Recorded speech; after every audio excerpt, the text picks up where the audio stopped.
നമസ്കാരം. മലയാളി വാർത്ത ഇൻസൈഡിലേക്ക് സ്വാഗതം. സംസ്ഥാനത്ത് ഇന്ന് രാത്രിയും അതിശക്തമായ മഴ ഉണ്ടാകാനുള്ള സാധ്യതയുണ്ടെന്ന റിപ്പോർട്ടുകൾ വരുന്നതിനെ തുടർന്നാണ് വീണ്ടും ഈ വാർത്ത നിങ്ങളിലേക്ക് എത്തിക്കുന്നത്. രാത്രിയും മഴ മാറി, കാലാവസ്ഥയെല്ലാം തന്നെ മാറിയിരിക്കുന്നു, എന്നാൽ സുഖമായി ഇവിടെ കിടന്നുറങ്ങാം, പ്രത്യേകിച്ച് മുൻകരുതലുകളൊന്നും വേണ്ട എന്നാണെങ്കിൽ, അല്ലെങ്കിൽ ഇപ്പോൾ ഈ ക്യാമ്പിൽ താമസിക്കുന്നവർ വീട്ടിലേക്ക് പോയി കിടക്കാം എന്നാണെങ്കിൽ ആ ചിന്ത തൽക്കാലത്തേക്ക് മാറ്റിവെക്കുക.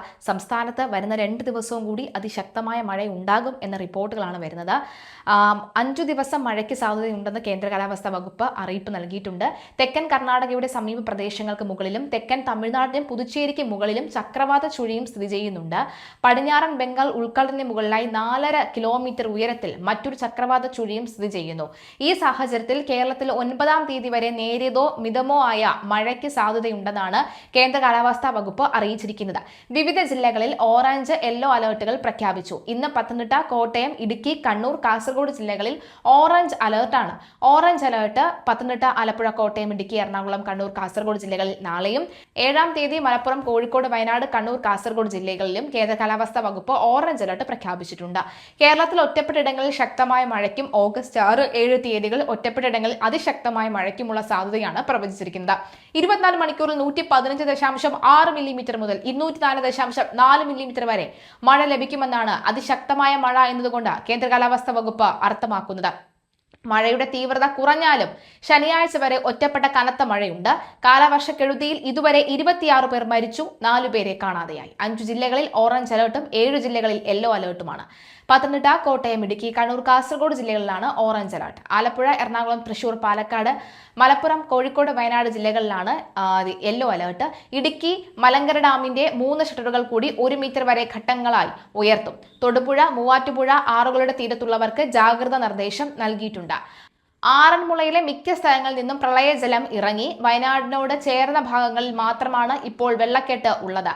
വെള്ളം ഇറങ്ങിയതോടുകൂടി ആളുകൾ വീടുകളിലേക്ക് തിരിച്ചെത്തി തുടങ്ങി. തിരിച്ചു പോകാനുള്ള കാത്തിരിപ്പിലാണ് മത്സ്യത്തൊഴിലാളികളും. റാന്നിയിലെ വെള്ളക്കെട്ട് പൂർണ്ണമായും ഇറങ്ങി. പമ്പാ നദിയിലെ ജലനിരപ്പ് താഴ്ന്നതോടുകൂടിയാണ് ആറന്മുളയിലെ പ്രളയജലം ഒഴുകിയത്.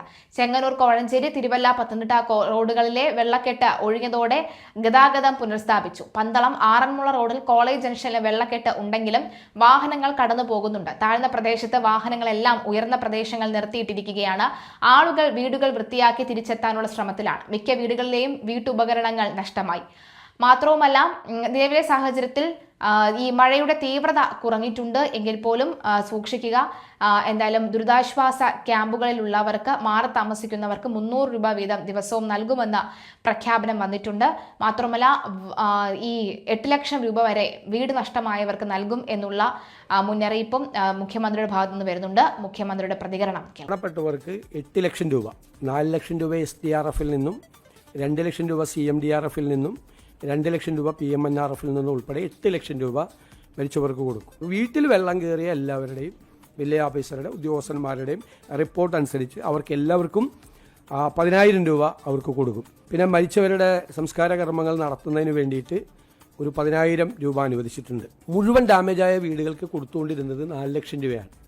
അത് 6 ലക്ഷം രൂപയാക്കി അത് വർദ്ധിപ്പിച്ചിട്ടുണ്ട്. വീടും സ്ഥലവും പൂർണ്ണമായി നഷ്ടപ്പെട്ടു. അവിടെ നേരത്തെ കൊടുത്തിരുന്നത് 6 ലക്ഷം രൂപ സ്ഥലം മേടിക്കാനും 4 ലക്ഷം രൂപ വീടിനുമാണ്. 10 ലക്ഷം, അത് 12 ലക്ഷം രൂപയാക്കി അത് വർദ്ധിപ്പിച്ചിട്ടുണ്ട്. ഒരു കുടുംബത്തിലെ ഒരു റേഷൻ കാർഡിലെ 2 പേർക്ക് 300 രൂപ വെച്ച് ഡെയിലി കൊടുക്കും. അതേപോലെ തന്നെ തിരിച്ചു വീട്ടിലേക്ക് പോയി അവിടെ താമസിക്കാൻ പറ്റാത്തവർക്ക്, അവർക്ക് ആ വീട്ടിൽ താമസിക്കാൻ, പുതിയ വീട്ടിലോ അല്ലെങ്കിൽ ആ വീട് റെഡിയാവുന്നതുവരെ താമസിക്കാൻ വേണ്ടിയിട്ട് മാസം റെൻറ്റ് കൊടുക്കാൻ വേണ്ടിയിട്ടുള്ള തീരുമാനം.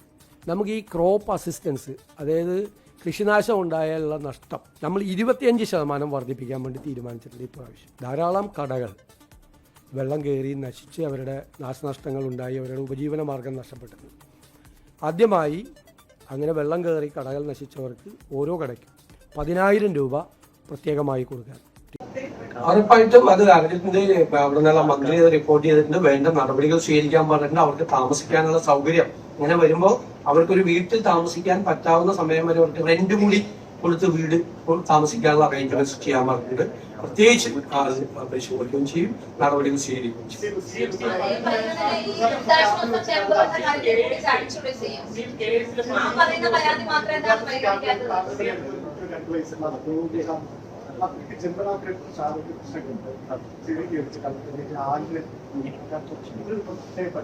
തീർച്ചയായിട്ടും അങ്ങനത്തെ ഏത് കേസ് നമ്മൾ പറഞ്ഞു കഴിഞ്ഞാലും പരിശോധിക്കും. ഇതിൽ അതുപോലെ കഴിഞ്ഞ 2018 പ്രളയത്തിൽ 7 കടകൾ നഷ്ടപ്പെട്ടു. പിന്നീട് വലിയ ക്യാൻസർ രോഗിയായി മാറി ആയ എബിയുടെ കഥ മാധ്യമങ്ങൾ തന്നെ പ്രസിദ്ധീകരിച്ചു. അദ്ദേഹത്തെ കാണാൻ വേണ്ടി കോടതിയിൽ നിന്ന് പോലും ഡയറക്ഷൻ കൊടുക്കണം അദ്ദേഹത്തിന് നഷ്ടപരിഹാരം കൊടുക്കാൻ വേണ്ടി. അപ്പൊ അദ്ദേഹത്തിന്റെ പരാതി കിട്ടിയ കാര്യങ്ങൾ തീർച്ചയായിട്ടും നമ്മൾ അങ്ങനത്തെ ഏത് വിഷയം വന്നാലും അഡ്രസ് ചെയ്യാനുള്ള ഒരു സംവിധാനം നമുക്കുണ്ട്. പ്രത്യേകമായ ചികിത്സ കൊടുക്കേണ്ടത് പ്രത്യേകിച്ച് നമ്മൾ ഫിസിക്കലി ഡിസേബിൾഡ് ആയ ആളുകൾക്ക് വലിയ പ്രോജക്റ്റ് പ്രഖ്യാപിക്കാൻ വേണ്ടിയിട്ടുള്ള തയ്യാറെടുപ്പുകളാണ്. നോ ബാരിയേഴ്സ് ഉൾപ്പെടെയുള്ള എല്ലാ സ്ഥലങ്ങളിലും സിംഗിൾ കേസ് കുട്ടികളെ പലയിടത്തും വന്നു. കുട്ടികൾക്ക് അഡ്മിഷൻ കൊച്ചിൻ യൂണിവേഴ്സിറ്റിയിൽ ഒരു കുട്ടി അവിടെ MBAക്ക് അഡ്മിഷൻ കിട്ടി. MBAക്ക് അഡ്മിഷൻ അവിടെ കിട്ടുകയെന്ന് വെച്ചാൽ written test, interview, group discussion എല്ലാം കഴിഞ്ഞ് അത് കിട്ടുന്നത്. അത്രയും പൊട്ടൻഷ്യൽ ആയിട്ടുള്ള ഒരു കുട്ടിയാണ്. ബേസിക്കലി ഡിസേബിൾഡ് ആണെന്നല്ല, 70% ഡിസേബിൾഡ് ആണ്. പക്ഷെ ക്ലാസ് മുകളിലാണ്, കയറാൻ പറ്റില്ല. അപ്പൊ ഞങ്ങൾ ക്ലാസ് താഴേക്ക് ആക്കിച്ച് യൂണിവേഴ്സിറ്റിയിൽ നിന്ന് പിന്നെ അവിടെ ഒരു ലിഫ്റ്റ് വയ്ക്കാൻ വേണ്ടിയിട്ട് BPC എല്ലാം കൊണ്ടിട്ട് നമ്മളൊരു CSR പ്രോജക്റ്റ് കൊടുക്കും. അതേപോലെ തന്നെ ഒരു ഹയർ സെക്കൻഡറിക്ക് ഫുൾ A+ ഉള്ള ഒരു കുട്ടിക്ക് ഒരു സ്കൂളിൽ പ്രശ്നം വന്നു. അത് ലാബ് മുകളിലാണ്, ആ ലാബ് താഴേക്ക് ആക്കിച്ചു. അങ്ങനെ നമ്മുടെ ശ്രദ്ധയിൽപ്പെടുന്ന കാര്യങ്ങൾ, അത് അങ്ങനെ ഒറ്റപ്പെട്ട കേസുകൾ മാത്രം നമ്മൾ അഡ്രസ് ചെയ്താൽ പോരാ. കോമൺ ആയിട്ട് കുറെ കാര്യങ്ങൾ ഇതുപോലത്തെ ശ്രദ്ധയിൽ നമ്മളിപ്പോ ഈ വൈകുന്നേരമൊക്കെ വരാൻ പോകുന്ന ആളുകൾ കാണുമ്പോൾ ചിലത് നമ്മൾ വിചാരിക്കും ഇൻഡിവിജ്വൽ കേസാണ്. അപ്പൊ 10 പേര് ഒരേപോലത്തെ കാര്യങ്ങൾ വന്ന് പറയുമ്പോഴാണ് നമുക്ക് മനസ്സിലാവുന്നത് ഇൻഡിവിജ്വൽ കേസ് അല്ല, കോമൺ കേസാണ്. ഈ പറഞ്ഞ കേസൊക്കെ കോമൺ കേസ്. ഇപ്പൊ റെയർ ഡിസീസിന്റെ മരുന്ന് പുറത്തുനിന്ന് വരുവാണ് 30 കോടി 40 കോടിയാണ്. എങ്ങനെ ഏത് കുടുംബത്തിന് പറ്റും വരുന്നത്? അപ്പൊ നമ്മൾ അതിന് പുറത്തുനിന്ന് മരുന്ന് കൊണ്ടുവരാൻ പറ്റും. അപ്പൊ അതിന് 10 ചെലവാക്കി മാറ്റാൻ പറ്റും. അപ്പൊ ഇത് സിംഗിൾ കേസ് അല്ല.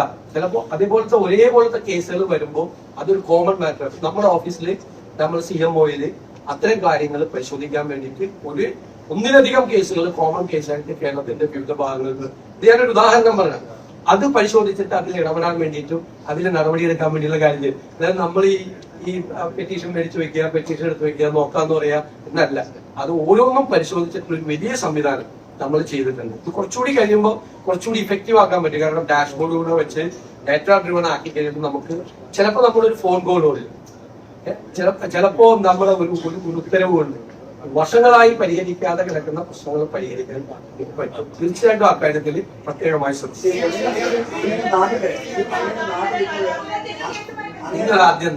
ഞാനിങ്ങനെ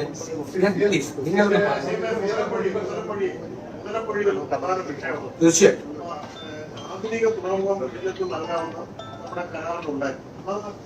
ഉദ്ഘാടനത്തോടനുബന്ധിച്ച് ആധുനിക തുറമുഖം തരുന്നതാകുന്നു. ആധുനിക തുറമുഖം തന്നതുമില്ല. ഈ മുതലപ്പൊഴി വലിയൊരു ദുരന്തമാണ്. മുതലപ്പൊഴിയെ സംബന്ധിച്ചുള്ള അടിയന്തര തീരുമാനം ഉണ്ടാവും. അടുത്ത ആഴ്ച മീറ്റിംഗ് വെച്ചിട്ടുണ്ട്. ഫാദർ യൂജിൻ പരേരയുടെ നേതൃത്വത്തിലാണ് വൈദികര് വന്ന് അവിടെ കണ്ടിരുന്നു. ഞാൻ നേരത്തെ പല പ്രാവശ്യം പോയിരുന്നു. മുതലപ്പൊഴിക്ക് അത്യാവശ്യമായിട്ടുള്ള നടപടികൾ ഇപ്പൊ സ്വീകരിക്കും, പെട്ടെന്ന് തന്നെ സ്വീകരിക്കും. അതായത് ഷോർട്ട് ടൈമിൽ ചെയ്യേണ്ട കാര്യങ്ങൾ ഇമ്മീഡിയറ്റ് ആയിട്ട് ഈ ആഴ്ച ലോങ് ടൈമില് മുതലപ്പൊഴിയിൽ ചെയ്യേണ്ട കുറെ കാര്യങ്ങളുണ്ട്. അതുകൂടി ഏർപ്പെടുത്തും. മുതലപ്പൊഴി പ്രത്യേക ഗവൺമെന്റിന്റെ പ്രത്യേക പരിഗണനകൾ.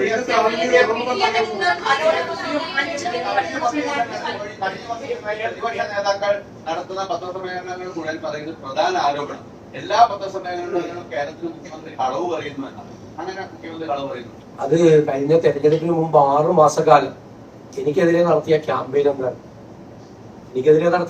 എന്തായിരുന്നു? 6 മാസം അവർക്കെന്തോ അവിടെ എന്തോ ഒരു പ്രശ്നം ഉണ്ടായി ഏജന്റ് എല്ലാവർക്കെതിരെ. അവരെ മാറ്റിയതെന്ന് പറഞ്ഞു. കാരണം അവരാണ് എനിക്ക് വേണ്ടിയിട്ട് ക്യാമ്പയിൻ നടത്തിക്കൊണ്ടിരിക്കുന്നത്. ആ ക്യാമ്പയിൻ ഇലക്ഷൻ കഴിഞ്ഞിട്ടും തുറന്നുകൊണ്ടിരിക്കുക. സോഷ്യൽ മീഡിയയിലും മറ്റു കാര്യങ്ങളിലും അവര് തുടരട്ടെ. കാരണം കേരളത്തിലെ ജനങ്ങൾ അതിന് നല്ല വിധി എഴുതി മറുപടി കൊടുത്തത് എനിക്കതിന് വ്യക്തിപരമായ